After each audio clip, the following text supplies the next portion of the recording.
Hello বন্ধু, হাজির হয়ে গেছি আবার একটা মিনি ব্লগ নিয়ে। তো চলো আমি কিভাবে প্রত্যেকদিন গোপাল সোনাকে আর শিবকে স্নান করাই। তো দেখো এখানে একটা গামলা নিয়ে নিয়েছি, আর গামলাতে আমি গোপাল সোনাকে আর শিবকে বসিয়ে দিয়েছি। দেওয়ার পরে আমি ভালো করে মধু দিয়ে, চন্দন দিয়ে আর ঘি দিয়ে মাখিয়ে একটু গাটাকে ভালো করে ডলে দিয়েছি। তারপরে এই যে দেখো দুধ দিয়ে স্নান করেছি, কি সুন্দর লাগছে। উফ, আমার তো দেখেই মন ভরে যাচ্ছে। দুধ দিয়ে স্নান করানোর পরে তারপরে আমি একটু ফ্রেশ জল নিয়ে নিয়েছি, এই জলটা দিয়ে ধুয়ে দিচ্ছি, না হলে গাটা আঠা আঠা হবে। তারপরে দেখো আমি এক এক করে হাড় চুল বাসি দিয়ে দিয়েছি। আর তোমরাও তো রেসিপিটা দেখেই নিয়েছো, এই যে পোলাও আর কোপ্তা। তো এই পোলাও আর কোপ্তা আমার গোপাল সোনাকে আমি ভোগ দিয়েছি।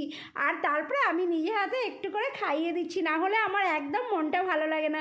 তো দেখো এবার খাইয়ে দিচ্ছি, আমারও খুব শান্তি লাগছে দেখে, নিজেরও ভালো লাগছে। আর তোমরাও দেখো।